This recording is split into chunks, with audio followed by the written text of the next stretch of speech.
Hi. Hello. How's it going? Oh, it's going. How you doing? I'm really good. I am very excited to be here. Um, What are we doing here again? What is this? where are we? Just kidding. This is the Poetry Society of New York's attempt at sort of like bringing some of that New York City Poetry Festival energy to the interwebs. That's why we're here. Beautiful. Yeah. Should Do we tell you everyone about what the festival even is? Sure. Yeah. The New York City Poetry Festival is an event that we hold every summer on Governor's Island in New York City. And it's 2 days of fun in the sun, readings, workshops, literary art installations. It's free, it's open to the public, and it's first come, first serve to host a reading at the festival. So all of you out there who want to host something, come and see us in 2021. Yeah, it's the most inclusive festival that exists, I think. We had 14,000 people there last year. So it was pretty awesome. And unfortunately, we had to cancel this year's event. But we're very excited to be bringing you BOA Editions tonight. They're one of our favorite literary organizations, and we've brought a number of poets along with us to read for you, and then we'll do a little Q&A after the show. If you have questions for any of the poets that you want answered, you can put them in the comments. And we will also be raising money for the New York City Poetry Festival in 2021. So if you want to make a donation, there will be a link in the comments and on a banner on screen, and you're welcome to go. And every little bit helps. We were gonna have our annual spring gala to raise money for the festival, and unfortunately that had to get canceled. So we're really excited about bringing you our program in 2021, and we really appreciate anything you're able to give. And with that said, Jackie, do you want to maybe introduce our first reader? I'm so happy you asked. Question or banter we have going back and forth. I know, it's really natural. Yeah, it's really unscripted.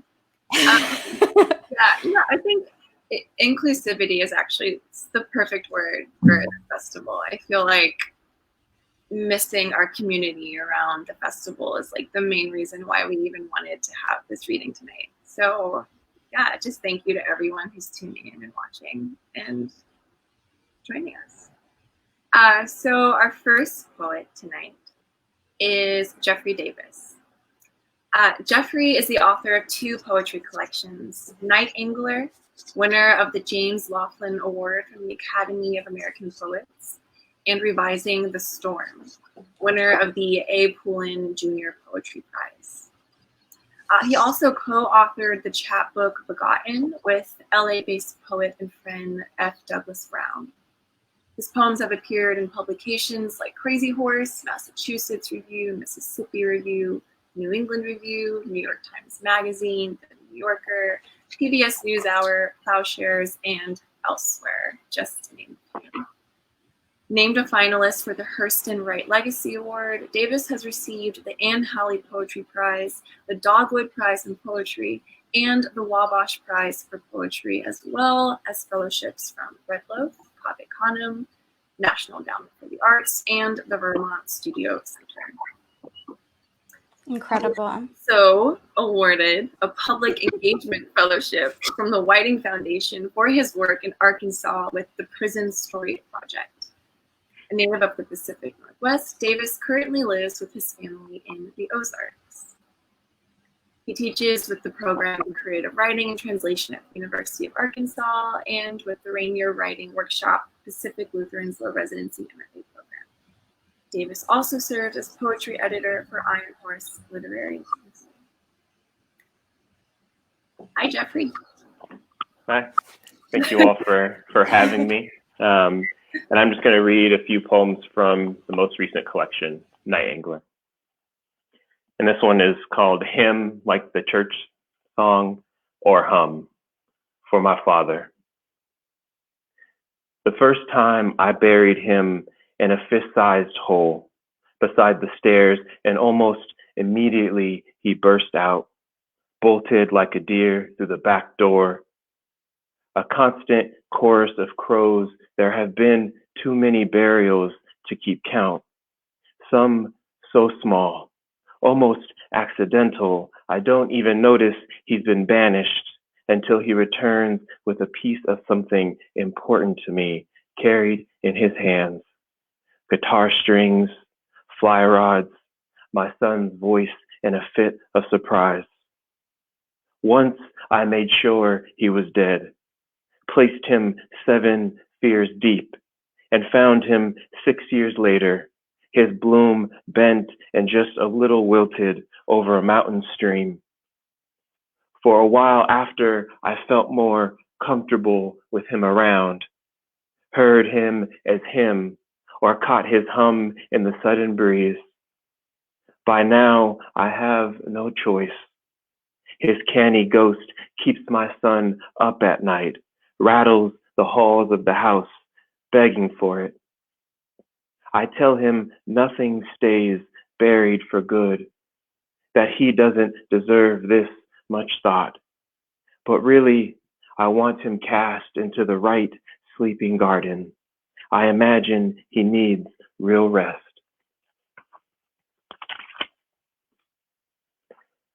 The radiance. How often will your dearness fly down the open throat of life and restart the work of wringing myths from my mouth? Even the promised body blunders like this. Nights I slip outside as the city sleeps to spark a sickly flame against the burst of stars or June fireflies dispersed in the yard. And then the radiance of something else awake in the dark floods the scene, as if to interrupt, as if your rogue tenderness itself. Either way, my head's calamity ignites with conjuring and banishing, which means I am a warm diaspora of blues, which means my hands will fail to carry any one formula for light, which is to say, no equal signs flare inside this heart.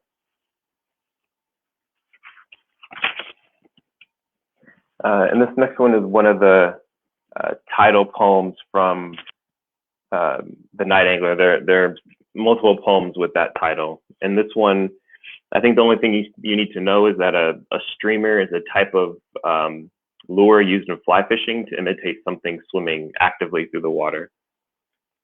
And this is The Night Angler. A headlamp guides me through October cornfields, along the slender cross ties of bridges.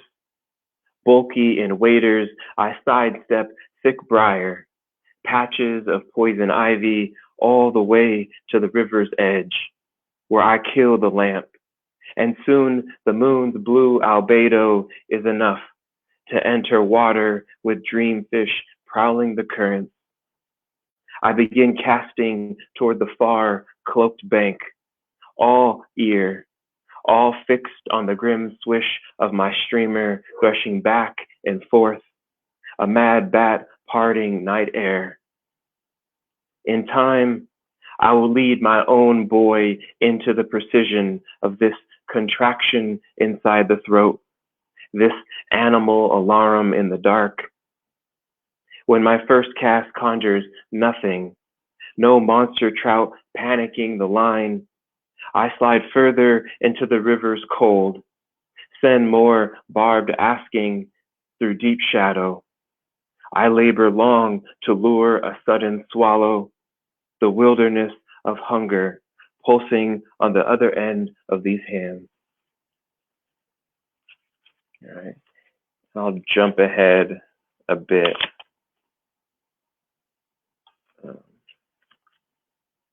like you can see where I am. Anyway, this is the fidelity of angles. Longing approaches us by froms, from memory, from holy irreverence, from time zones apart, where another morning's light creeps all across a distinct range of mountain, stunning plateau birds into the original sweetness of song. We want to understand this, according to our appetite for pulling a rare angular music from the body's dark cathedral, or we grow stubborn for the wild severity of the wind plying trees.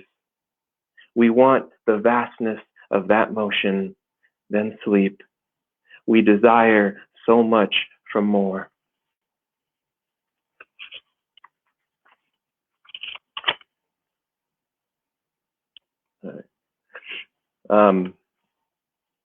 And this one is a bop, so it has an excerpt from a lyric, and it's titled "No More Your Mirror," side B, My Wife's Fugue.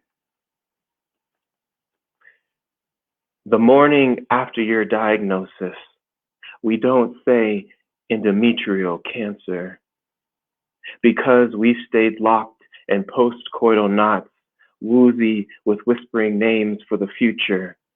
We don't dare blurt hysterectomy. And the blessing of never having to mouth uterine sarcoma takes months to memorize. Instead, we weigh the 2 blue notes held by your uterus. You'll never know, dear. Ode to the knifed and hollowed midst of your tomorrow. Ode to the retired right well of our son's slow arrival. Ode to the Serosa drift that anointed the pelvic gathering. Ode to the fertile bombed bardo of probability. Ode to the sung and silent afterbirth of loss. Ode to the ghosts now in our bed. Ode to your head raised from the wet riddle of hands. Ode to the bloody almost of everything. Ode to the uterus.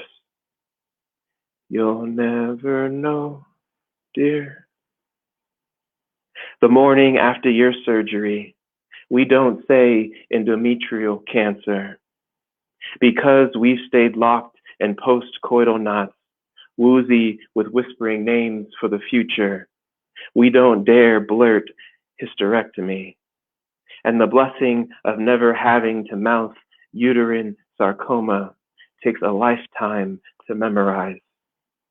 Instead, we weigh the 2 blue notes held by your uterus. You'll never know, dear. And one more. This is the West Virginia Nocturne. One grief all evening. I stumbled upon another animal merely being itself and still cuffing me to grace. This time a bumblebee, black and staggered above some wet sidewalk litter. When I stop at what I think is dying, to deny loneliness one more triumph, I see instead a thing drunk with discovery, the bee entangled with blossom after pale raindropped blossom gathered beneath a dogwood. And suddenly I receive the cold curves and severe angles from this morning's difficult dreams about faith, certain as light arriving, certain as light dimming to another shadowed weight. How many strokes of undivided wonder will have me cross the next border, my hands emptied of questions? Thank you. Woo! Ow! Yeah! Thank Thank you so much, Geffrey. That was amazing. That was beautiful. Thank you. So good. I feel like I wish that more poems were odes to uteruses. Am I the only one that feels that way? That's so weird. I literally picked up a book of poems today that it's about menstruation. So this all feels really timely for me. Oh, yay. Okay, I'm glad I'm not alone on that. I realized, did we introduce ourselves? Did that happen? Or did we just talk about, okay, yeah. So I'm Stephanie. I'm the CEO of the Poetry Society of New York. We produce the New York City Poetry Festival.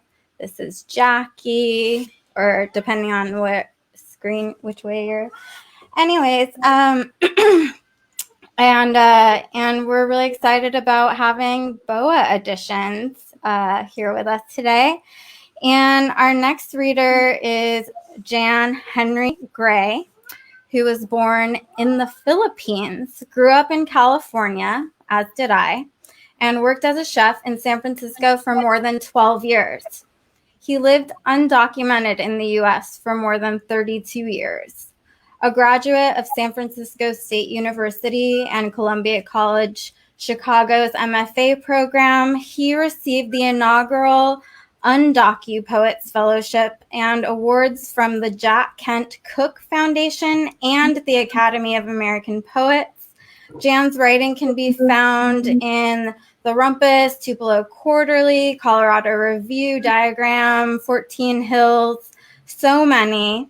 His first book, Documents, was chosen by D.A. Powell, who we all love, as the winner of the BOA Editions 2018 Pullen Poetry Prize. He is a Kundiman Fellow and a visiting assistant professor at Adelphi. He lives in Brooklyn, New York. And that's another thing that we have in common, Jan. I can't believe it. Thank you for being here. Thank you for having me. Yeah. Go right ahead whenever you're ready. Do you want to just delight us with some poems? Yeah, I'm just going to dive all the way in. Hi, everyone, for being here. Thank you. Geffrey, those poems are beautiful. And yeah, thanks for inviting me in. And here we are. I'm going to read some poems from documents. I'm going to hold it kind of close to you. Yeah, there, you can see that. Great. Okay. Here's the first one. Oh yeah. Oh, this is what I was going to say before I start. It's really nice to be at a reading and read with other poets that you really, really admire. Not that that doesn't happen every single time, but tonight's special. So thanks. Fine. Ice in the bag in the drawer, spare key, spare change, tires on the blade, parked car, a knock on the door, steam, smoke, same, the size of a coffin, the spilled drink, the saucer and its center, shallow, the washed up waitress, hands in her apron, fingers fingering foil, salt, lint, last week's meal in the fridge, weeping, condom in the trash, jacket on the wall, a mattress is the bed, baby's in the back, it's cold, it's winter, it's fine. The fees, the tickets, buy bulk, bloated, wallets swollen with paper, remember the letter in the lot, blades rise, tires reverse, alarm, gate closed, toll, bridge, earthquake, aftershock, school's out means make lunch, wash face, hide tools, hide bag, check door, lock door, check door, open the windows to let the smell out.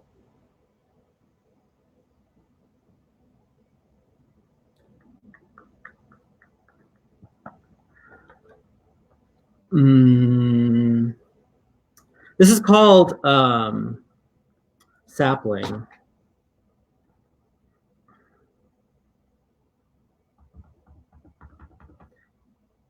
A young tree bears avocados, their pits heavy as boulders.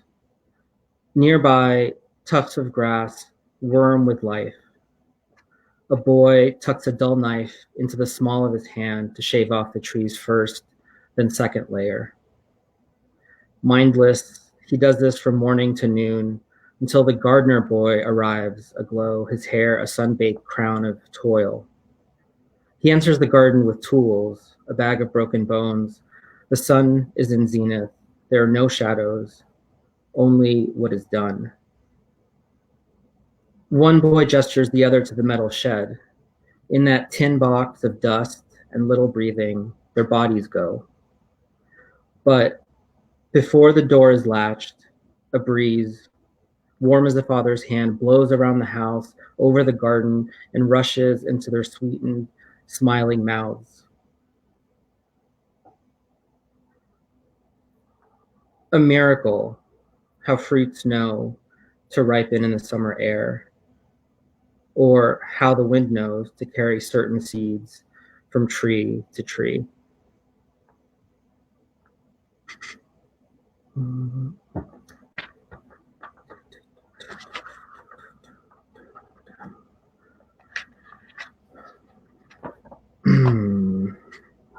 on page 20.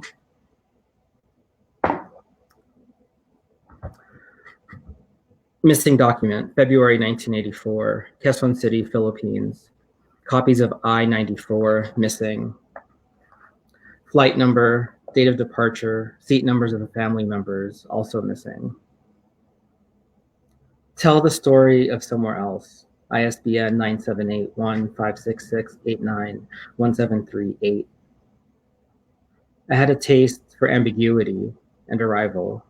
ISBN 978-1-56478-1840. Her hand did not wave. Her hand was ice. Ice set to the temperature of the air between the sand, pressed to make the glass window she stood behind, next to the door. The wood door, the heavy wood door, that I can't say for sure was oak, but am certain was heavy, oiled, ridged, with a gold doorknob that looked like what we were told gold looked like. Gold, the color, not the or AU, or $, or what fills the vaults in the movies my mother's father watches on a Sunday, awake in the 6 a.m., 5 a.m., 4 a.m., dark, his cigarette burning a kind of dying, orange sunrise light. Her hand against the glass, my mother's sister's hands, or maybe they were Maya Darren's hands. Something's getting in the way. Can't say for certain. My mother's name is Rebecca. Focus. Tell us about her hand. What do you see? Ground us in the work, in the details. Go there. Really take us somewhere. Oh, right. I forgot to set the timer. Well, we're going to assume everything's working out just fine.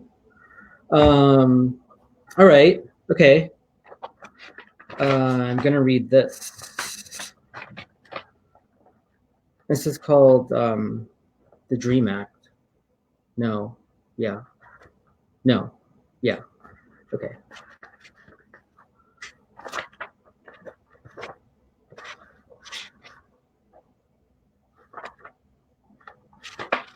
No, we don't have time for that. We're going to read Egress instead. Yeah? Okay. Thanks. Okay. Egress. Hey, Jan, you should read the longer one. We like that one. Okay, great. Dang. I love Yeah.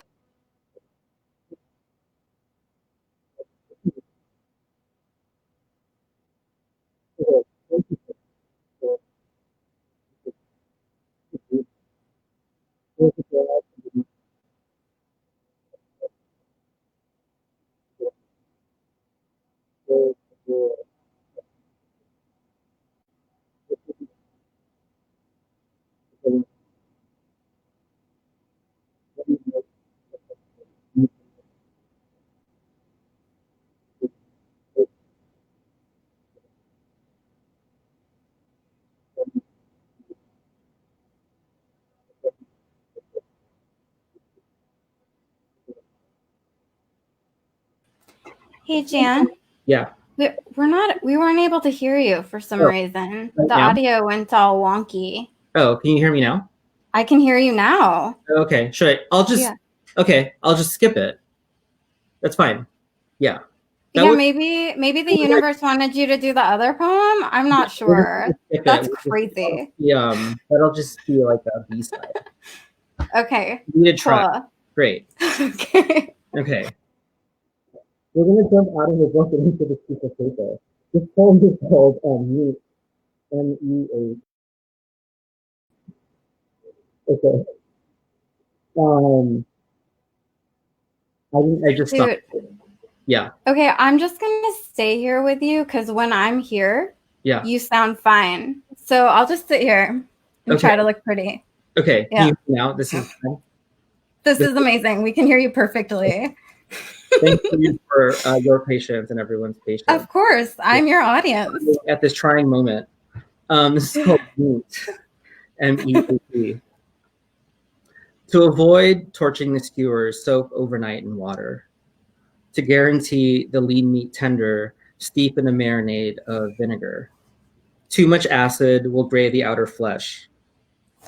Temper it with something sweet, like honey, something grounding like soy. Add smoke, tomato, or black pepper. Pepper is a bridge between two flavors. To marry cherry juice to cinnamon, boil both with whole cloves. Clove of pepper, clove of garlic, elephant garlic heart. The language of the heart is stupid, inarticulate. It needs tendon, time, a night in, sealed. Before slicing, let rest. So much happens to flesh. Its brief time exposed to so much fire. Okay, and the sound, great, everything's working. Yeah, you sound incredible right now. Okay, I'm here to give you really positive feedback. You sound wonderful. Okay, great. I feel it in my room. Thank you. This is the last poem, and here it is. Thanks again, everyone. This is called I'm a Good Person Because My Childhood Was.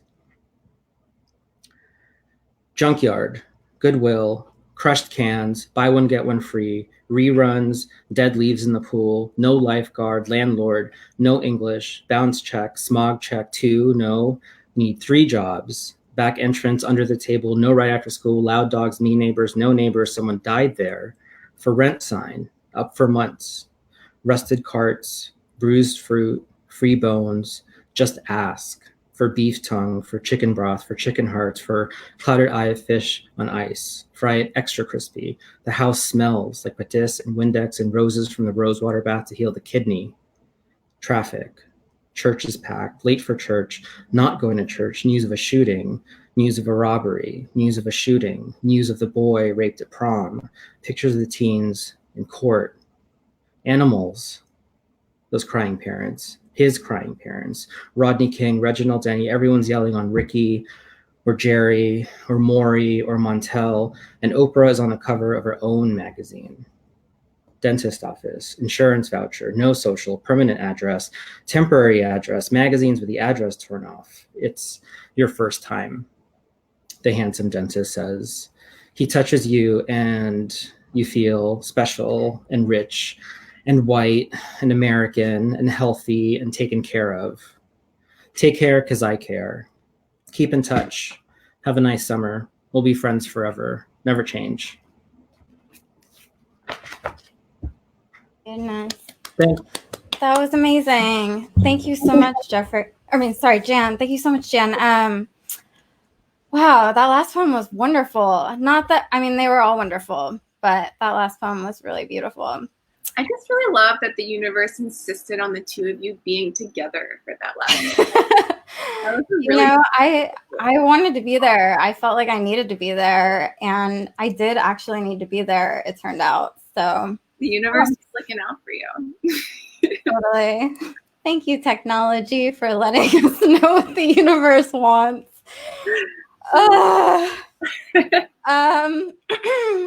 I hope you all out there are enjoying this. We sure are. This is fun. Jackie, how about we introduce our next reader? I would love that. Okay. So our next reader is the very lovely Keetje Kuipers. Keetje is the author of 3 books of poems, Beautiful in the Mouth, The Keys to the Jail, and most recently, All Its Charms, which is really wonderful. You should all read it, which includes poems honored in both the Pushcart Prize and the Best American Poetry Anthologies. Her poetry and prose have appeared in Narrative, Virginia Quarterly Review, the New York Times Magazine, The Believer, and over 100 other magazines. I don't even know of 100 magazines. Sam. Her poems have also been featured as part of the Academy of American Poets Poem a Day series and read on NPR. Keetje has been a Stagner Fellow, a Breadlow Fellow, and Penn Northwest Marjorie Davis Boyden Wilderness Writing Resident. She is the editor of Poetry Northwest and a visiting professor of creative writing at the University of Montana. Please give a very warm welcome. Hi. Hey. Thank you for Thanks being having me. here. Yay.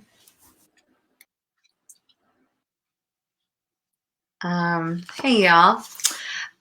It's great to be here and to hear these wonderful poets from my BOA family read. Makes me so happy to be in a virtual space with them. I'm going to read mostly poems from my most recent book that came out last year. I wrote my first book while I was a graduate student and my second book while I was a Stegner Fellow. And then this book, All Its Charms, I wrote while I was doing a really prestigious fellowship called Motherhood. And I was pregnant when I started writing these poems, and how old? I guess Nella was 6 when this book was published. So I'm just going to start off with a really motherhoodish poem. Still life with nursing bra. Fall open, unfold me. Hook and eye undone with one hand. Fingers that know their way now in the dark. You contain me. Underwire circling my breasts in half bangle, like the copper bracelets lemniscating wrists of women who've never worn bras, never held back their multitudes. You, of the hidden crab apple bruise yellowing on my chest. You, of her ecstasy, eyes rolled back in her head, hands in her sweat-damp hair. You, milk that rivers down my skin, shimmering of hunger, the want of a wet mouth. Nursing bra, black, nude, electric orange and lace trimmed, tucked in the back of the drawer or hung dangling from a doorknob. I once fumbled with you, stale of the dentist lobby, cut by a thin mewling that made us all shiver. The waiting room's terrified ripple as I struggled with the clasp that kept me from spilling open. Instead, the leaking through. A sticky flower blooming down my chest until I wrenched you free, flapping and fearless, one wing taking flight from my breast. So, although I wrote these poems during the time when I was becoming a mother for the first time, and many of these poems feature my daughter or the presence of a baby, I wouldn't say that these poems are really about babies or children or even motherhood. I think that, as in all my books, whatever I'm obsessed with in my writing at the time is really just a way of writing about everything else. This poem is called Getting the Baby to Sleep. Sometimes the baby can't reconcile the self with the self, too hungry to eat, too tired to sleep. I know the feeling. Oh, America, on those nights when you are too beautiful for me to continue to forgive you any longer, for allowing us to kill each other with your graceless bullets, or exile our neighbors across the fences of your fictitious border, or argue over the ownership of each young girl's body as if its freedom is a lie she must stop telling herself. Then, America, I go out into your radiant arms. The baby and I drive through your streets, over the bridge and its light-chipped waters, under a moon so big, so full of itself that though I know it belongs to the world, it can't be anything but American. I hang my arm out the window and skim the air like touching skin. I breathe you in, and the baby sleeps.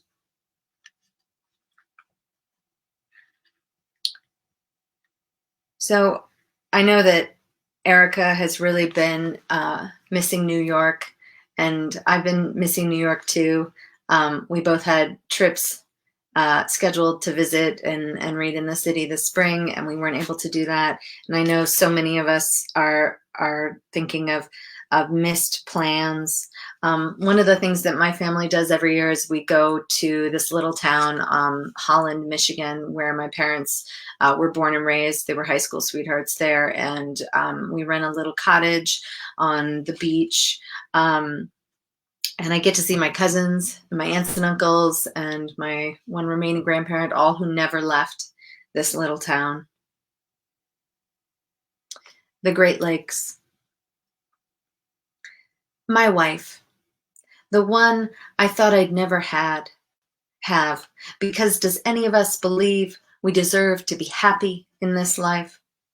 Lets my daughter paint her toenails a sloppy silver as my aunt smokes a second cigarette and pages through photos on her phone so I can see how the car looked after my cousin wrecked it last month in a past midnight field near the poultry processing plant, just a half mile from Grandma's unsold house, high on meth or heroin, or maybe not high at all, but fighting her hunger, while I pick through this dead girl's jewelry, just as starved for something to hold on to as those feckless gulls pecking the sand a few feet away. The sun is shining brighter than the gold-plated necklace I fasten around my neck and swear to wear forever. And even though scientists are finding nicotine in the water and oxy in the mussels, my cousin's kids are down there at the edge of the beach screaming their heads off with the pure joy of plunging below the surface. It's hard not to feel good watching the waves. But my aunt needs me to believe in the glass and the blood, and her daughter's body, a thing unidentifiable, a thing none of us had really seen in years. She needs me to understand that her pain is water as far as the eye can see.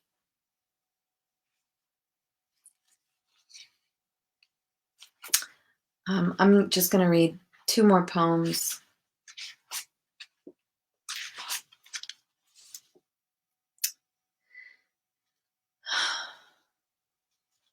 Told you so. When my daughter spills her orange juice, I wipe it off the linoleum with the old plaid boxers of the man I thought I'd marry. Elastic ripped out, seams unraveling. I've had lives already. At night, they crawl across my skin before I can turn on the light.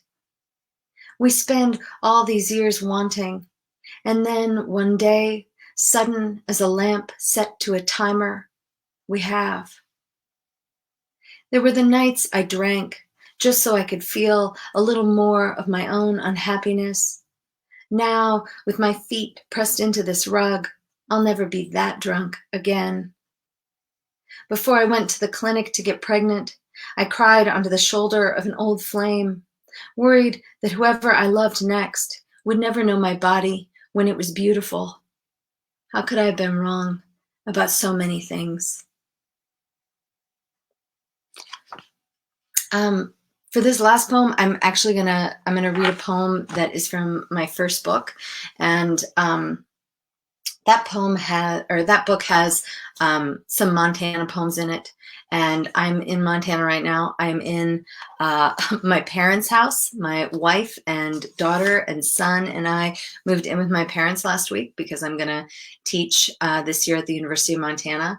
And I'm in my mom's office, and this is a pair of glasses I found in 2008 in a hot springs in Idaho when I lived in Missoula then, and I just found them in my mom's office in her pencil jar because she keeps everything, even somebody else's glasses from 2007.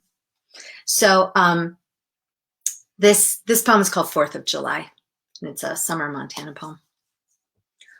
4th of July. If I have any romantic notions left, please let me abandon them here, on the dashboard of your Subaru, beside this container of gas station potato salad and bottle of sunscreen. Otherwise, my heart is a sugar packet waiting to be shaken open by some other man's hand. Let there be another town after this one, a town with an improbable Western name, Wisdom, Last Chance, where we can get a room and a six-pack, where the fireworks end early, say 9 o'clock, because everyone has to work in the morning. I'm not asking for love anymore. I don't care if I never see a sailboat again. Thanks so much, guys. Yay! Oh my God, you're so amazing and so funny, and I loved it. And you disappeared, but you'll be back. You will. We do. Okay, so I think it's time to introduce our final reader. Does that feel right? Right? Yeah. It's sad, but I think it's so true. Yeah. Yeah, it is sad, but luckily we get to talk to all of them, Brady Bunch style, right after this. And for all of you watching, I hope you'll stick around and ask us some questions. So I'm going to go ahead and introduce Erika Meitner, who is the author of 5 books of poems, including Ideal Cities, a 2009 National Poetry Series winner. Damn. Copia, BOA Editions 2014, and Holy Moly, Carry Me, BOA Editions 2018, winner of the 2018 National Jewish Book Award in Poetry, and a finalist for the National Book Critics Circle Award. Other honors include fellowships from the MacDowell Colony, the Wisconsin Institute for Creative Writing, Virginia Center, the Hermitage Foundation, Blue Mountain Center, and the US-UK Fulbright Commission. Damn. Her poems have been published in Best American Poetry, the New York Times Magazine, Tin House, Virginia Quarterly, The Believer, and elsewhere. Meitner is currently a professor of English at Virginia Tech. Erika, thank you for being here. Hi. Thanks. How are you? I'm good. Oh, good. Yay. Yeah. So I'm going to do something a little nuts. I just signed my contract a few days ago with BOA for my 6th book, Useful Junk. So I'm going to read some poems that are new, most of which I've never read before, to humans. So I'm going to go ahead and read them into the void. I think the only thing you need to know about this poem is I've been writing about the apocalypse for a while, even before the pandemic. And so I think the other thing you need to know about this poem is that it started because my neighbors kept tracking the neighborhood bear on our neighborhood Facebook group. And also, I am the granddaughter of Holocaust survivors. The Bureau of Reclamation. We, the loyal companions, we who are hyped about everything, We who cross the thresholds of accountability. Our songs of praise sound like gunshots. We the supermarket shoppers. We the leggings as pants wearers. We the shade throwers, the ribbon in nostalgia itinerants, who avoid our mail at all costs, who remember our exes unequivocally. We the hypervigilant. We who collect regular explanations of benefits. We who worry about food security. We the invasive species.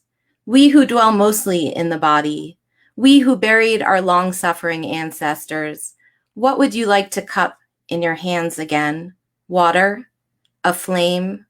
We the doom scrollers. We who own wildlife patrol cameras. We the rendered who keep rendering. Louise Bourgeois once said, I can express myself only in a desperate fighting position.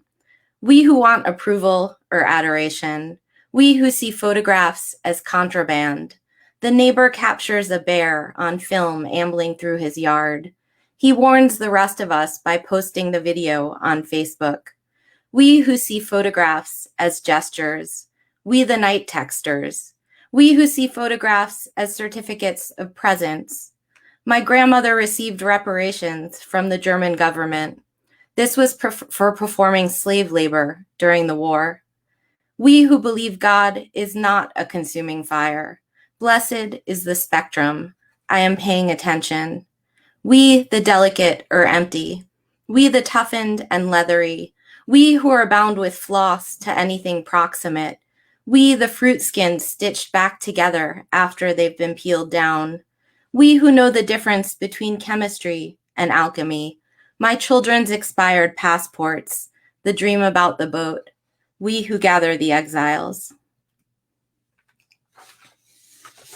So that's a weird new poem. This one is a little risque, so I apologize in advance if I scandalize anyone who's watching on Facebook Live. Yeah. From this thought, a hazy question. My friend who lives in the mountains and I talked on the phone yesterday when she was on break from finishing some plumbing in a guest house she's refurbishing because her job quit her and there's a divorce and she needs the rental cash. And we were talking about illness and poetry and her formidable skills with sexting and secret loves. And she says men see women's bodies not the way we see our own bodies, with the scars and misshapen bits and hanging flesh, but as gifts, as wrapped things filled with pleasure and surprise. And I knew as soon as she said it that she was right, based on the way my imaginary lover would write hot and fuck, and my God, that ass, if I sent a decent picture of my ass, which could take me months to figure out, because taking a selfie of your own ass requires some dexterity, which is in short supply with me, and I don't know really how to take a compliment either, so I just send more photos, which is ill-advised because this is the internet, and we all know what can happen to photos on the internet, since we weren't born yesterday, but in the 70s, actually. And my friend postulates that none of us Gen X women know how to take a compliment, because we came up in a Reality Bites cynical era of Doc Marten zine feminism and independence, though I think it's not just us, because the women's bathroom of the college where I teach, taped to the doors of the stalls of the bathroom in turquoise and pink cursive marker from Omega Phi Alpha sorority, there's a sign that says, "Hey you, take a compliment." And when I tell my friend about my self-conscious C-section scar, she tells me how her secret lover is hung like an amateur porn star with this hugely unexpected cock. And what do you do with something like that other than fuck it? And now we're on to HPV and condoms. And she says you have to have the awkward talk neither of us have had in years. The one that says, I try to protect my body. And I tell her about the other night when I had my first cigarette since 2007. And it was better than I remember anything being. An incandescent American spirit I bummed from my friend Wayne on a bar porch. And there I was smoking in the warm March evening while traffic shushed past on Main Street, the tip lit like a taillight, then vanished to ash like a car driving off in the dark. each time I inhaled? And can I ask you again to tell me about my body, to introduce me to my own luminous skin?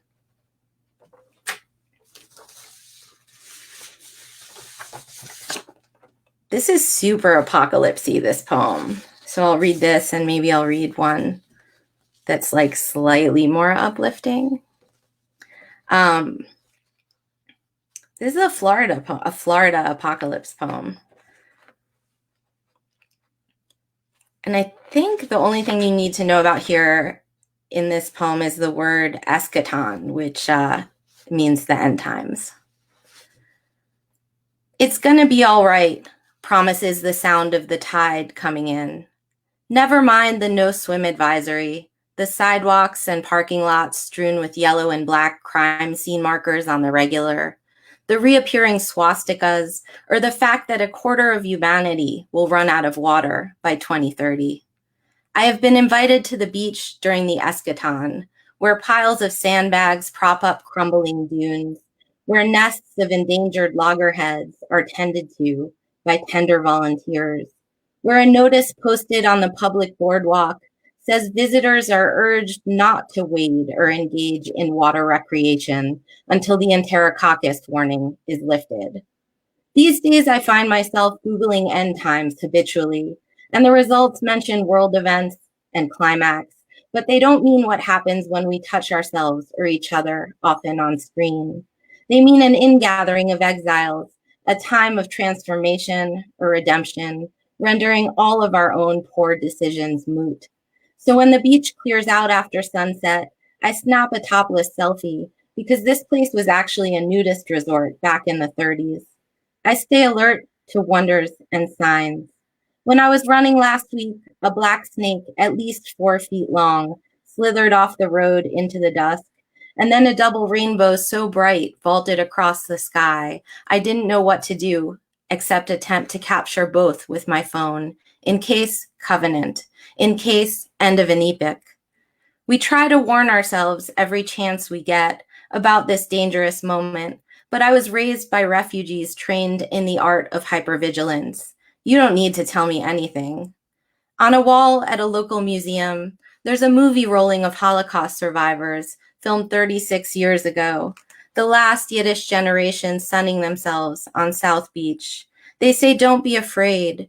If we don't say anything, no one will ever know what happened. I was 24 months in the bushes in hiding. I was laying 3 days among the dead in wagons. We walked around like our own shadows. When I came over, I didn't have nothing. Here I'm alive and I love it. They are singing, talking, sewing, playing cards, doing aerobics on the beach, arguing and feeding pigeons crumbs of bread, reading or napping on park benches, dancing with each other on hotel porches, the women often in pairs. Everything blows through, even the lightning breaking open thick clouds on the horizon. If I were to describe the waves here to a landlocked friend or lover, I'd say they're a roar or a shush or a breath. I am alive. There is nothing I can say to comfort us. Do I have time for one more or two more? I never know how I'm doing on time. This is a terrible thing. I'm gonna Do you want me to pop in and tell you? Yeah, tell me. Okay, so I think 2. Why not? I mean, we're here. We're loving it. Okay. So I would do 2. Okay, I'm gonna really date myself and read a Highway to Heaven poem. Does anybody remember Highway to Heaven with Michael Landon and Victor French? Don't worry, you don't need to actually know anything about it, but it was a really bad TV show from the 80s. So I'm gonna read a slightly more uplifting poem that has Michael Landon making a cameo in it. A Temple of the Spirit. Let's say you are on a plane. Remember airplanes? Wait, I have to have a moment for airplanes. I actually miss airplanes. About a year ago, a little more than a year ago, Keetje and Geffrey and I actually were on tour through the Pacific Northwest in Keitje's van. And that feels like it was 100 years ago. Anyway, airplanes. A Temple of the Spirit. Let's say you are on a plane, and before the plane rises to clear congregations of treetops and blue-gray mountains, you watch the woman who called you up by zone number, then scanned your ticket. You watch her from your plane seat don a knit cap and head out to the runway to wave your plane from the gate with two bright orange batons, her arms held in an uppercase L, as our plane taxis past her and her fluorescent green safety vest to rise quickly over the tiny houses and iced over cattle ponds of the Eastern Shore. Let's say that now you are on that plane, thrusting itself deep into the clouds, which enshroud everything for a moment in a dense halo of whiteness that is not fog, the kind of bright cloudiness you'd expect from the transition to a movie's dream sequence or the opening to an episode of Highway to Heaven with Michael Landon right before he walks down that deserted canyon road, duffel bag in hand, then hops in a baby blue 1977 Ford when Victor French pulls over for him. In the show, Landon is actually an angel stripped of his wings. He and French, a retired cop, are given assignments by the boss to help troubled humans overcome their problems. What I'm saying is sometimes we are asked to arrive in a new city and assume the identities of business employees or civil service workers for the greater good. Or sometimes we are forced to hold out our arms like cheerleaders for a team we don't believe in, as if our bodies can influence the score, no matter what we are thinking. But what if the team is humanity? I don't know if there's a God, but sometimes we are asked to carry a baton for long periods of time, as if we're in a relay and can hand it off to the next person waiting, usually somewhere other than the place we began, though that action is so tricky and fails often. I hope the gate woman was L for team liftoff or levity or love of the human race. Luck for our tin can with twin engines newly cleared of snow. Let's say yes. I'm going to end with a really tiny poem from my last book from BOA, Holy Moly, Carry Me. And this is a poem that goes out to all the protesters in Portland tonight.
Thank you. Ow! Yeah.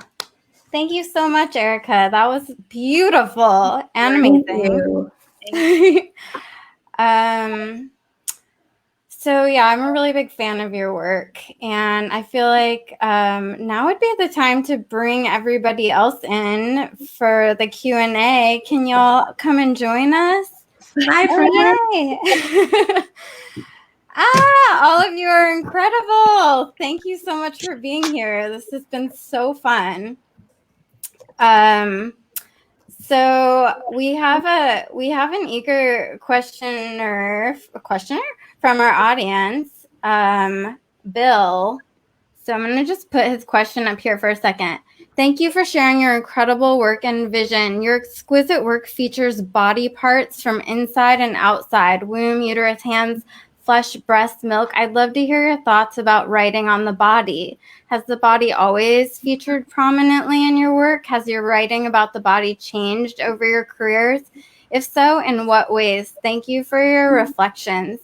And he followed up with another one and just wanted to add, that your poetry, Erika, also has to do with the body. So we'd love for you to address that too.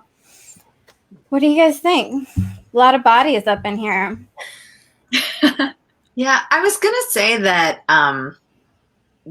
I was thinking, when I saw that question, I was thinking about the ways in which my poems have changed in how they engage with the body, but then I realized that they really haven't at all.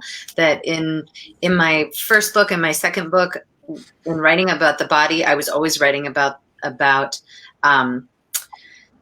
the natural world and other bodies, and my body I was never writing about my body as like this thing apart, but instead like sort of conflating and blending and all of those things, and I realized that I have a poem about hunting for deer, and the deer's body is my lover's body, in the first or second book, and then in this most recent book there's a poem about a buck and like chewing on its ribs while maggots crawl on it, and I'm like, oh, this is all, I'm just writing the same poem over and over.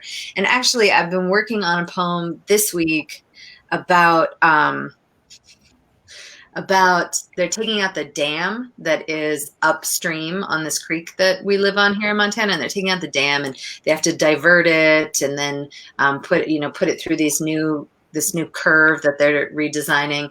But I'm writing about that, and then also like butt implants, and because I'm obsessed with the Kardashians, so I'm writing about like the body and the creek and the fish and then asses. So I feel like that's always what I've been doing, though. Cool. Yeah. I was thinking the same thing, just because I was like, oh, the book I just signed a contract for is like, a lot of it is about like middle-aged female bodies. And then I realized, like, I've been writing about vaginas and all kinds of things since my first book, actually, and female sexuality in the body. I think the interesting thing to me about the newer poems that I'm writing is a lot of that is mediated through screens or photographs, and has to do with the way we live our lives, not just post-pandemic, but also pre-pandemic, of how everything is mediated by screens now. So a lot of what I write about the body now is mediated, is in representations of the body. And I think that's a shift. Yeah.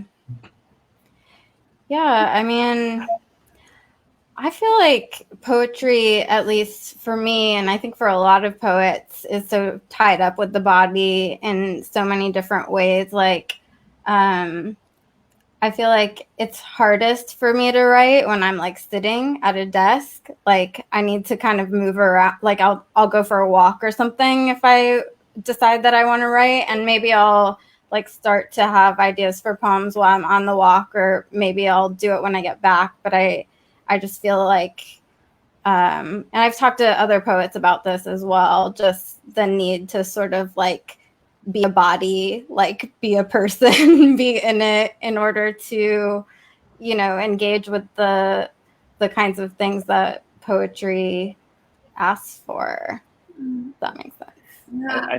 I'm thinking about I think for me, like it's two things that like predate poetry, and one of them is growing up with a father as an addict, and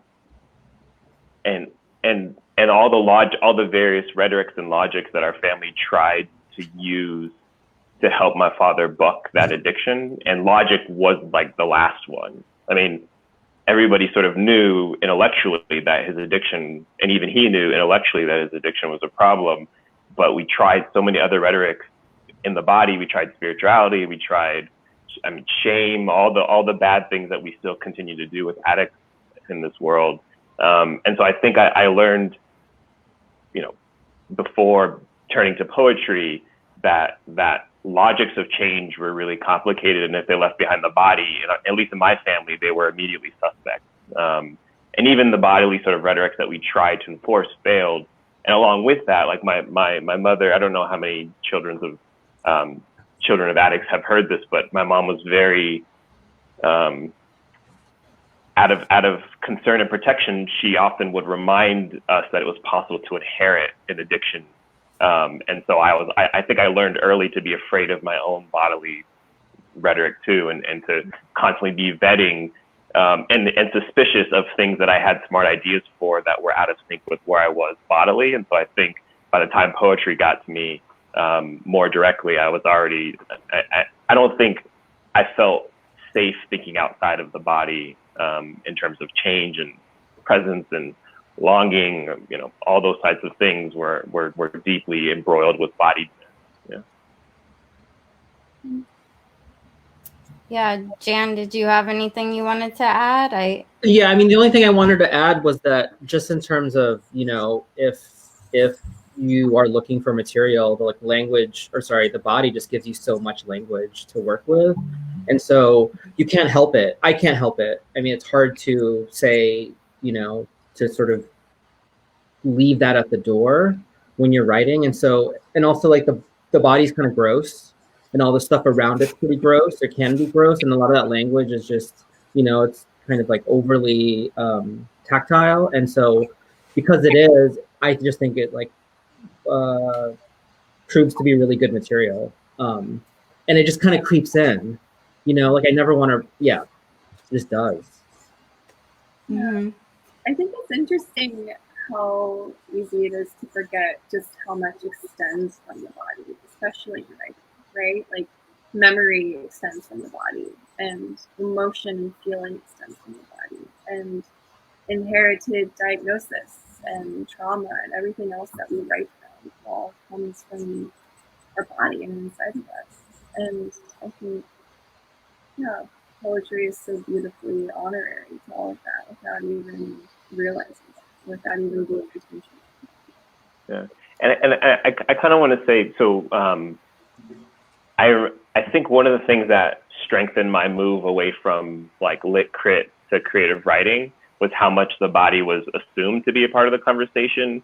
Because I had some experience. I was just talking with an interview the other day about having these strange moments of crisis where we're having conversations about class or race and having very bodily reactions and feeling like those weren't sanctioned or invited, and how refreshing it was that wasn't quite banned. The body wasn't quite banned even in an academic setting. But the beautiful thing about poetry, I think, is like you can kind of gain permission or gain literacies of how to impose the sanctity or the necessity of your body in other spaces. So it's not just in academia, though I think academia really could benefit from reminding or remembering that we have bodies and not trying to sanitize that fact. And this is why I love to go into all kinds of spaces where poetry doesn't seem to be the first thing you think about. And then you can bring in your body in your presence in those spaces. And so not to limit it to the world of poets. I think that's one of the weird things about being in a virtual space. Like knowing Geffrey and having seen him read a ton on the road, I know he's actually a really kinetic reader. Like he moves his body in all kinds of ways when he reads. And so do I, like to the point where when I read sitting down, I start to shift a lot. And so it's strange. I think poets are strangely introverted performer. Like we're introverts and performers at the same time. And often we manifest the language physically in a certain way. And I know for me, at least, not doing that in front of a live audience where I get energy feedback or see people's faces is so strange for the corporeal experience of manifesting the language in your body, because I'm in a chair, which I normally am not. Like normally I'd be standing up, and you don't get that actual like kinetic feedback of energy. And so even if we tend to think of ourselves as like brains on sticks, even if we're not aware of it, we sort of make the language kinetic. And that's something that's really interesting about shifting to this new format. Word. Yeah. It's definitely it's a drawback of this format for Wrinkly. I feel like as a performer, it's like the reward that you receive is the people in the room. And it's so strange giving a reading in something like this, but it's also so nice it's just so wonderful to see your faces and hear your poems because we can't see your bodies in person. So, you know, this is delightful.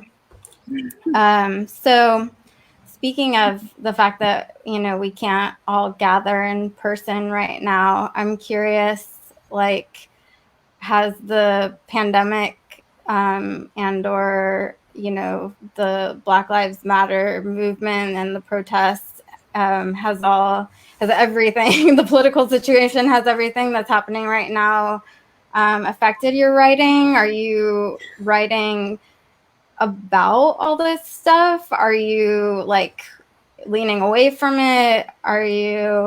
What are you guys doing poems wise? This is for all of you. Well, I'm gonna speak for the parents and say that the writing has really kind of gone to shit because there is no fucking childcare. So You just said you were working on a poem about asses. I haven't written anything since at like February. 2 o'clock in the morning when I'm looking at pictures of Kylie Jenner, but otherwise, no. So I think that's all over the place. But I think in other ways, it's been those two things that you mentioned, the pandemic and also the Black Lives Matter movement. I think like I'm funneling those in different ways in my writing life, and so for the Black Lives Matter movement, like I don't think right now that that's something that I'm really writing towards, but it's something that as a professor, as an editor of a magazine, as someone who's active in the literary community, I would say yes, that is very much a driver of, you know, all the things that I'm doing in all those arenas right now. And is also driving me as a reader as well, right? It's reminding me that I can't be complacent in any part of my life. Like we think like, oh, and now I'll pick up a book, but picking up a book is not some light thing that we do, right? Like that's a very powerful thing. So I think it's reminding me of the power in everything that I do as a reader and a writer. But yeah, the pandemic, I did the grind. Have any of you guys done the grind? I did, you know, you write a poem a day and you're sending it to like 5 other people that they put you in a group with that you don't know them. And like, you really write a bunch of shit. And I did that in May. And I did that because I knew that otherwise I would not write at all during the pandemic. And that was great in that I wrote. And I wrote probably really differently. So maybe some really different kinds of poems. I've been wanting more wildness in my work, and maybe the constraints of no childcare, no time, forcing myself to write every day. Maybe that will reinvigorate my writing in some way. Yeah, I've done I've tried to do, I haven't accomplished. I've tried to do exactly that, which is specifically for July. I have really bad habits in general. And so I told myself that in July that I needed to write 2 pages every day, and I needed to write a poem every day, even though that was nowhere near close to being finished. And I find that I have had to let myself not write about anything. And I wasn't letting myself do that up until July. I remember on March 16th, I wrote a poem called March 15th. And that was the last poem-like thing that I had engaged in. And then it was just a lot of too much for a long time. And I tried and it just felt like stumbling in like the worst, most awkward, embarrassing ways. And so it just kind of made me stop for a while. And it was like, I felt like it was a time for like listening and doing other things than writing what I called poems. So I sort of didn't write for a little chunk of time, and then now I'm just forcing myself. And I end up sort of writing about, you know, as it's like very, very low stakes. So I end up writing a lot about food and porn.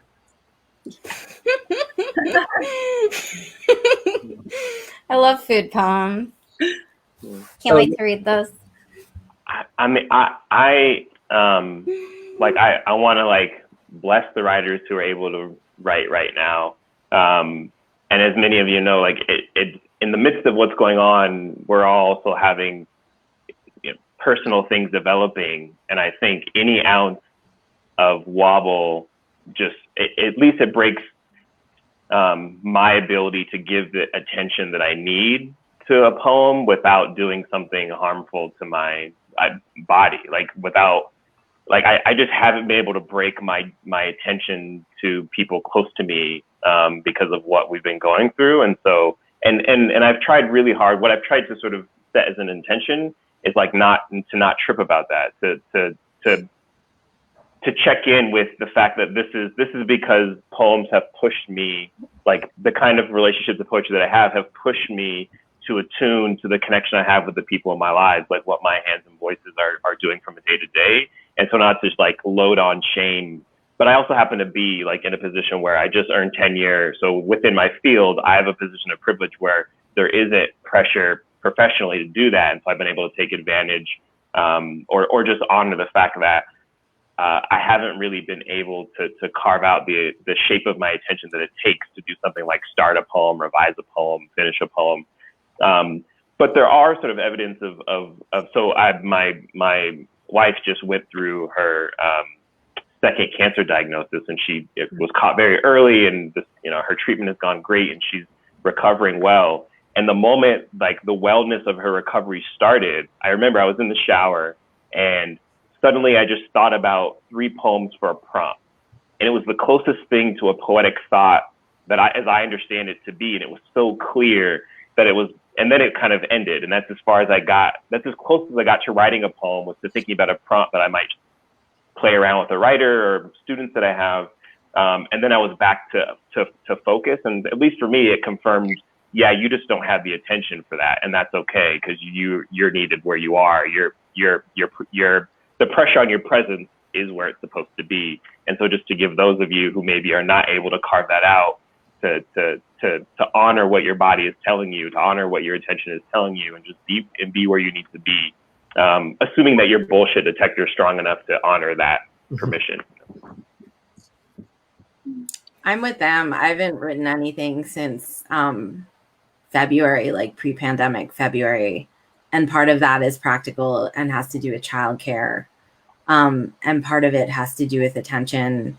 I have some fabulous Instagram artistic pursuits. I took a picture a day of my son's lunch that came on the bus, the school bus. The county started sending out bus lunch. Bus lunch and photographing bus lunch became my artistic practice for a month and a half. And so I think people are developing different ways to have those moments of attention that are maybe not poems if they are normally poems. So I don't know if you all have been doing other things that are sort of connected, but not quite. Well, can I just say that I really appreciate that you called it an artistic practice, because I tuned into that series and I was riveted. Yeah, it is an outlet for me, and all the little things that you make. I mean, I wanted to answer the question of, are you writing right now? And I wanted to say, well, I'm cooking 3 times a day, or at least 2.5 times a day, or maybe 1.5 times a day. And for me, that's always been an extension of like what I make anyway. So yes, I'm writing 2 to 3 poems a day. I'm just eating it. Each plate is a poem by any means, but what I'm saying is, like, so long as you can keep like the gears going, then I think you're at least, I don't know, it's not a state of atrophy, I guess. Totally. I know. So good. Something that a few of us at the Poetry Society of New York have been doing is, for a while, every day we would all write a collaborative poem via email, and we would just share it line for line until we all felt like, oh, okay, this poem is complete now. We would do that every single day. And I feel like we're like drawn back to the body again. Like we're doing things that we're looking for, like connection to somebody, or like, listening to our body and we're saying, I feel like really depressed right now. Like I'm just gonna leave this to you. So it's just very sweet. This is also something. Yeah, that's definitely been a really like lovely, just so needed way to connect with people during this time. And, you know, I'd love to keep writing collaborative poems like forever. They're so fun. Like, I've always loved collaboration as just like a generative thing. If you feel like blocked or uncomfortable about addressing whatever's going on in your head or whatever, like in any way, it's such a good practice. And you learn so much from other writers as well. So, what else? Do we have other questions? Oh, here's another one from Ben. I'd also love to hear if any poets are willing to share their current book projects or a book project they'd like to pursue in the future and the motivation for those projects. Thank you again for sharing your stunning work. I feel like we kind of already addressed that, actually. well, I'll say like before the pandemic started, I was sort of shifting a little bit towards writing some lyric essay, personal. In fact, Keetje published our Poetry Northwest. No, that's your series. It was a short piece like on failure. So I've been leaning towards more personal essay, lyric essay sort of things, and I without sort of calling the ending, it felt like there was a larger body of work that was driving some of those. Or every time I would write one or finish one, I would think I kept having to create boundaries, like poems around them, so that they didn't sort of explode into things that were beyond the word count that was given to me for the deadlines that I had. So and a lot of them are about rivers. So I do a lot of fishing. That's one of the practices that I've been ramping up to my own, like for personal health reasons. And so a lot of them are about river systems, sort of looking at parallels between river systems and systems of identity, systems of oppression, systems of trauma and memory and all those things. And so that's a project that I haven't touched it in a while. I haven't been able to make contact with it in a while, but I suspect it will be waiting on the other side of this attention sort of period, or lack of, I guess. I'm writing a lot about my wife. I feel like this next book's going to be the wife book, and it's not very pretty. I think that, as a woman married to a woman over the age of 40, like, it's I want to write about sex, and I want to write about love, and I want to write about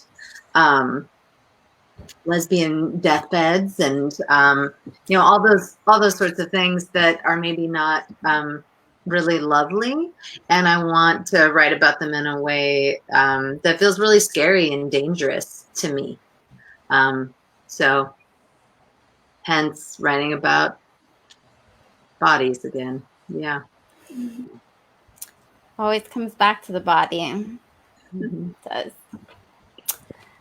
All right. So one last question from our dear, lovely Lizette. I'd love to hear how your poems develop when you're writing. Do you show your work in progress to anyone? Erika, do you have an answer? It's interesting when I do, I write in a lot of different ways. One is the kind of way Keetje was talking about with like poem a day, where I sort of like try to do a draft a day.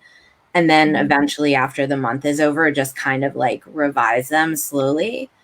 It's pretty rare these days on a poem level that I show individual poems to someone. Keetje has helped me edit all of my last 3 books. So eventually everything rolls her way usually. I'm so lucky. I'm the luckiest. But I think if there's one thing I can say that's happened in like over 20 years of writing poems, I can kind of tell when they're not working and how. On the occasional time I can't, I will like show them to someone and be like, there's something like the ending is not working. What's wrong with this, you know? But I have a lot harder of a time showing my work in progress to people now, mostly because everyone I know is so strapped for time that I don't want to like take up their time that way. So if I'm going to show someone something, it has to be pretty substantial. I think the other thing is that I've learned about myself over the years is that I'm really susceptible to other people's needs or wants for a poem. And so I really need to know, like, eventually where I want it to go. And that's actually a really hard question for me because I think of myself as like a Forrest Gump poet. Like I stumble into a lot of things and don't know what the poem is doing until I take it out to an audience and read it sometimes. And so sometimes I depend on that performance of it to shift it also. And so more often than not, actually, I'll take some of my work in progress out to an audience before I'll show it to someone else.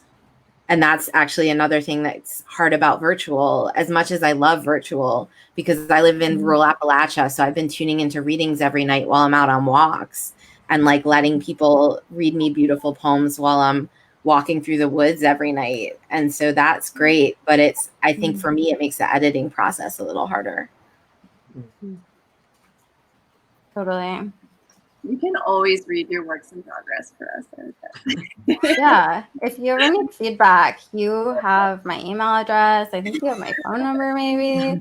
So we should actually bring that back. I don't know if anyone remembers the Phone a Poet stuff from the 70s and 80s where you picked up the phone in the museum and you could like hear a poem on answering machines kind of thing. I feel like we should like reinvigorate that and just call each other and leave poems on our voicemails. Let's do it. I show to a few people, but like not consistently. Like my wife sees, like she's usually a first reader when a poem's done.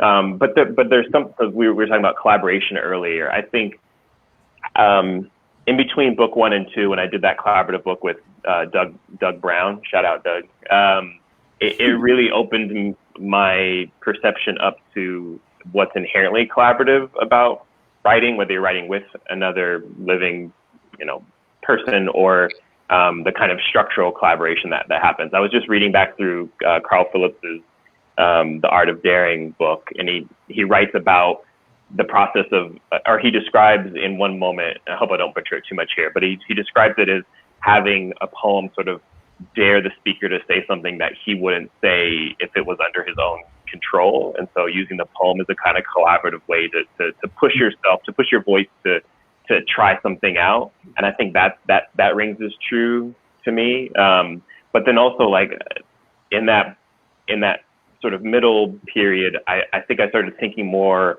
about who poems might be for, specific people, who they might be for. And even having that person in mind really felt collaborative and like a readership that I was conjuring in isolation. And then sometimes if I really needed that person's response to know if I was striking the right, tone or asking the right questions, I would invite them into the process more directly before the poem was ready to show.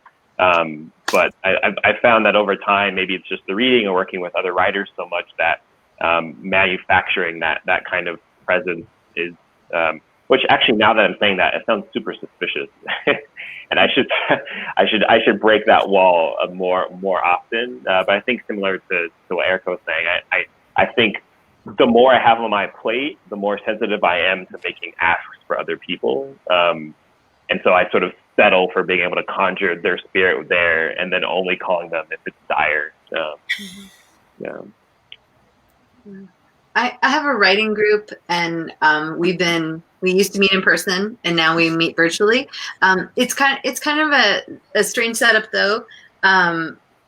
It is one of my former students. She was an undergraduate of mine at Auburn University several years ago, and she went to graduate school. And it's her 2 best friends from graduate school and me, and they're all 10 years younger than me, and they don't have books yet, and they're really, I can't speak to what they get from my presence there, but what I get from them is a total freshness and, a different way of looking at poems than my tired old way of looking at poems. So they keep me young, and I think that I get as much from looking at their work and seeing how they bring it to the table as I do from their comments on my work, which are also wonderful. But I think sometimes it's really nice to have, and I never would have known this if I hadn't stumbled into this experience, but I think it can be really nice to have a writing group that, the folks in that group are really different from you. They're writing really different poems from your own. They're at different places in their lives, different places in their careers, whatever it is. I think it can be really nice to kind of get a little shock every time you meet with a writing group like that. Yeah, I don't have like a writing group, or nor do I have like anyone or any group that I show works in progress to, but I don't even know if I want one, just because I don't even have enough works in progress. I don't feel like I have enough stuff in the basket. So maybe one day, but in general, it's not something it's really easy to just bend to the reader at that time. And like, oh, if I give this to Erika says something, I might want to write towards you. And that's just a really tricky thing to sort of kind of navigate. And I know it's like kind of what we're all asking for those, like, for, especially when you're teaching poetry, you're asking students to do this all the time. You're asking a room full of workshop student writers to do this all the time. And it's a kind of strange dare to ask to say, open up your poem, let people talk about it, and then you figure out what to do with that. And so for me, and this this is this is me being frank. Like sometimes it's just too much noise. There's already enough up there, and so I don't know. But maybe one day I might have a very different answer later. But for now, I don't know. I guess I'm a hoarder. Little that I have. I feel that. I feel like, yeah, I can be really sensitive about new work, I think. And I like to show people like something once I've had a little space from it. Yeah. I guess I don't know. Too is once it's like out or done or published or whatever. Yeah. It's like so far away from you, or it can be so far away from you. So like when they're still kind of yours and like still really, really fucked up, it's just like, maybe that's it. Maybe I'm enjoying that they're still mine. Yeah. I will say, when the pandemic is over, if you're ever cooking poems, and need people to come over and like sample, I happily volunteer. Yeah, I'll join. Great. Definitely. Keetje, what you were saying also, I think that I love that. Like, I feel like I learn a lot from showing work to people who are strangers, essentially, and of like varying kind of expertise in poetry. Like when we started, so we run an event series called the Poetry Brothel, and when we started it, like 14 years ago now, one of the things that I like discovered that I loved about it so much was the private readings and the fact that you get feedback like from total strangers, and you have absolutely no idea whether they even like poetry, or if they're like a professor of poetry, or if they're like, you just don't know. And sometimes even if they don't give you verbal feedback, you can just tell because it's an intimate reading. Like you can see when they're like eyes are wandering off or whatever it is. And so, yeah, I feel like that's something that people don't give enough, I don't know, space for.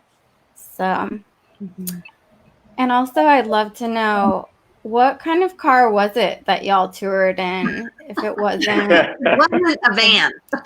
It was a truck. It was a truck. I was sitting in the back. I love it. Yeah, it was a horrible gas guzzling American-made SUV. Yeah, but it has 3 rows for all the kids. including I mean, it was a road trip. It sounds very American and also poety and also amazing. And I wish that I knew everything about it. But we must conclude this Q&A, I think. I don't know. Do you guys have other things you want to say? Thoughts, feelings, advice, Concerns. concerns? Do you just need to talk or are you done? Yeah. Maybe you've been talking a lot. We want to thank you all so much for being here. This was really fun. You're all such wonderful poets. And yeah, so next week we're doing a reading with Copper Canyon on Tuesday, the 28th. So anyone who's watching, I hope you'll join us for that. Oh, everybody went away. Bye, everybody. I miss you. Yes, all of the readers here tonight are published by BOA Editions. So if you go to boaeditions.org, you can find their books and you can buy them and you can read them. And we hope you will join us for the New York City Poetry Festival in 2021. In the meantime, we'll be hosting more New York City Poetry Festival readings in collaboration with the organizations that we love. And what else, Jackie? Am I forgetting things? I mean, if you want to help us make 2021 possible, our donation box is always open. And yes. Yeah, we hope to see you there. Yes. Thank you all so much. Mwah. Have a good night. Bye. Bye. Yay.